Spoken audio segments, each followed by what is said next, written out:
ईश्वर से मिलाने के नाम पर बनाता था नपुंसक। गुरमीत राम रहीम की फिर बढ़ी मुश्किलें।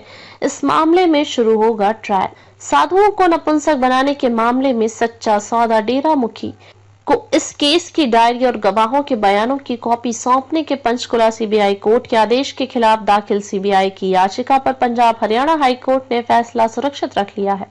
हाईकोर्ट ने सीबीआई की इस याचिका पर 2019 में इस केस के ट्रायल पर रोक लगा दी थी। तब से इस केस का ट्रायल रुका हुआ है। अब इस केस का फैसला आने पर जल्द ट्रायल शुरू हो सकता है। याचिका में लगाए गए थे ये आरोप। साधुओं को डेरे में नपुंसक बनाने के मामले में हाई कोर्ट में याचिका दाखिल की गई थी। इस मामले में याची ने आरोप लगाए थे कि आश्रम में साधुओं को ईश्वर से मिलाने के नाम पर नपुंसक बनाया जा रहा है। याची ने कहा था कि वह खुद इसका शिकार हुआ है और इसके शरीर में अजीब बदलाव होने लगे हैं। हाईकोर्ट ने मामले की लंबी सुनवाई के बाद सीबीआई जांच का आदेश दिया था। ये है डेरा सच्चा सौदा प्रमुख गुरमीत सिंह राम रहीम की पूरी कहानी।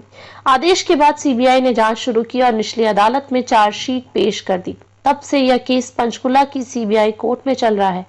तारीख 16 फरवरी 2019 को सीबीआई कोर्ट ने इस केस की डायरी और गवाहों के बयानों की कॉपी डेरा मुखी को देने का आदेश दे दिया था। सीबीआई कोर्ट के इसी आदेश को सीबीआई ने हाई कोर्ट में चुनौती दे दी थी।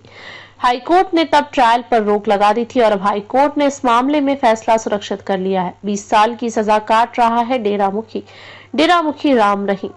इस समय सुनारिया जेल में 20 साल की सजा काट रहा है। राम रहीम को साल 2017 में अपनी 2 शिष्याओं के साथ रेप के आरोप में उम्र कैद की सजा सुनाई गई थी। इसके अलावा डेरा प्रमुख राम रहीम समेत 3 अन्य लोगों को एक पत्रकार के हत्याकांड में भी दोषी पाया गया था। साल 2019 में राम रहीम को पत्रकार हत्याकांड में कोर्ट ने दोषी ठहराया था। यह भी पढ़े। मुश्किल में राम रहीम, सुप्रीम कोर्ट ने 9 साल पुराने केस में दिया झटका।